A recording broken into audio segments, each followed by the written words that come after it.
أعوذ بالله من الشيطان الرجيم بسم الله الرحمن الرحيم الحمد لله والصلاة والسلام على رسول الله. Clip kékeré tí mo fẹ́ ṣe ní àárọ̀ yìí tí mo ń ṣe yìí ó ní láti sọ kẹ́límà kan àbí kẹ́límà méjì pẹ̀lú ìṣẹ̀lẹ̀ tí Ọlọ́run kádàrá kó ṣẹlẹ̀ sí ọ̀kan nínú àwọn ọmọ ìyá wa tí a mọ̀ sí Abu Sufyan. Hátà mi tí ẹ mọ̀ pé orúkọ mi ni orúkọ tí àfáà ń jẹ́, so Abu Sufyan yẹn ti gàlábà orúkọ wọn gangan. Mi mọ̀ pé Lukman ni àfáà ń jẹ́, illa bil ams ni mo mọ̀ pé orúkọ tí àfáà ń jẹ́ nìyẹn. Nínú tó àjábà mi tó ṣe mí léèmọ̀ púpọ̀ ni pé eléyìí máa jẹ́ first of its kind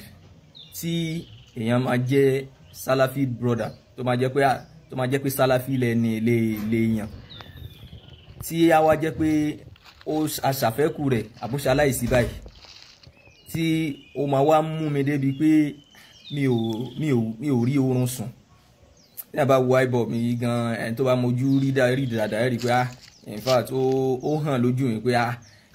kíní yẹn ó mú mi gan. Mo lè sọ pé yes, this is first of its kind tó máa ṣẹlẹ̀ pé èèyàn jẹ́ Salafi. Tí mo gbà lérò pẹ̀lú pé èèyàn jẹ́ Salafi yẹn ni pé nínú àwọn tó jẹ́ pé ọ̀rọ̀ ẹ̀sìn máa ń dà wá pọ̀ pé eléyìí báyìí kò rí bẹ́ẹ̀ lọ́dọ̀ tèmi, ẹni àwọn aṣaláìsí eléyìí pọ̀. Mo find it difficult láti pajú yẹn dé pé mo ṣe gbọ́ ó lágbára púpọ̀. So ìyẹn ló wá mú mi àwọn orin kan wà nínú àwọn torí pé nínú àwọn ọ̀rọ̀ tí yàní min al akhbar allati yàní wasalat ilayya bil ams tí mo gbọ́ lánàá àti àwọn kan bí mo ṣe kọ́kọ́ rí kíní yẹn lórí Facebook. Mo wá wò pé talent tó ní right source tí mo lè sàálà kíní lọ́wọ́ ẹ̀ mo wá pè ẹnìkan ibẹ̀ mo ti wá gbọ́ pé bẹ́ẹ̀ náà ló ṣe rí. Kódà ẹnìyẹn ṣàlàyé pé inú ọ́díò tí ọ̀rẹ́ àfà oníyàwó mẹ́ta fi sí orí bọ́lá wọn pè bí status, ó ń jẹ́ pé kó yé wa pé wọ́n ní ẹnìkan lálejò wọ́n wá lọ síbẹ̀, àwọn náà lọ kún ẹnìyẹn lọ́wọ́ pé àjẹmọ̀ tẹ́yìn bá lálejò kó ń tọ́ máa fi dá wà. Èèyàn lè lọ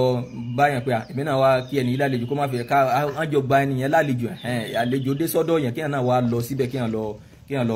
kí àlejò yẹn pé kó má fi ṣe ẹnìyẹn nìkan bẹ̀. So ni wọ́n wá ń darí bọ̀ pé márúwá tí wọ́n wá wọ̀ tó túmọ̀ torí pé mo rí kíní post wọn kan lánàá yẹn lẹ́yìn àsìkò yẹn lọ́wọ́ nírọ̀lẹ́ tèmi ń gbọ́ yẹn, mo rí post pé wọ́n sì ṣí ẹ̀ post ọ̀rọ̀ kan bẹ́ẹ̀ lóyún tí Barrister US Imam kọ tí wọ́n gbé sórí page wọn ní 11 hours ago, that was yesterday, tán sì gbé sórí page wọn. Ìyẹn ló wá mọ̀ wá pé definitely ẹni tí ó sì ṣí ẹ̀ post ní 11 hours a lè sọ pé ẹni tó rẹ̀ ni, a lè sọ pé ẹni tó ti rẹ̀ ti pẹ́ ni. Ìyẹn ló mú mi tí mo fi ní jẹ́ ń béèrè tó túmọ̀ sí pé ó lè máa rẹ̀yàn, kò nídìí kó pé Ọlọ́run ṣe èmi kúkú lálàáfíà, Ọlọ́run ṣe ara tèmi kúkú yá, àbí kò determine pé èèyàn fẹ́ àsìkò yẹn tó, kò ní kéèyàn má kú pé kó rẹ̀yàn. Nínú àwọn tíra pẹlẹbẹ Sheikh Adam al-Fawakir tá à ń kọ́ àwọn ọmọ kéèké nínú àwọn orin ibẹ̀ la ilaha illallah. Fakamin sahihin mata min ghairi illatin, nínú àwọn orin yẹn nìyẹn o.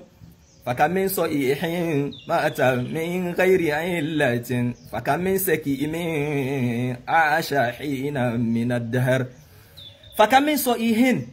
mélòó ẹni tó wà lálàáfíà gbogbo àárọ̀ yẹn àfáà yẹn lálàáfíà wọ́n wà dáadáa nǹkan kan ò ṣe wọ́n. Fakamin sahihin mata min ghairi illatin, ẹni tó rẹ̀ ẹni tó lálàáfíà mata min ghairi illa ó dẹ̀ kú. Kì í ṣe pé a rí rẹ́kọ̀dù kankan pé ara ẹni yìí ò yá fúnra ẹ̀ ló jáde ńlé òun fẹ́ lọ kíyàn. Ẹni tó lálàáfíà tó bá láàfíà jáde tó dẹ̀ wá tí ò padà wọlé mọ́ tó dẹ̀ kú bẹ́ẹ̀ títí tán dẹ̀ dé bá bẹ́ẹ̀. Fakamin sakimin aasha hina min ad-dahr. A máa rí ẹlòmíì tó jẹ́ sí pé ara ẹ̀ ò yá táyà àwọn èèyàn gan ti máa predict pé ẹni yìí lè kú, ó possible kẹ́ni yìí bá lọ, aasha hina min ad-dahr. Tẹ́nìyẹn dẹ̀ máa wá pẹ́pẹ́pẹ́ tá tún máa rí pé lágbájá sí wà kódà tí ó tún ti lálàáfíà. Allahu akbar kabira. Fakamin fata yumsi wa yusbihu lahiyan wa qad nusijat akfanuhu wa huwa la yadri. A máa rẹ́ lómi tó jẹ́ sí pé láàárọ̀ a máa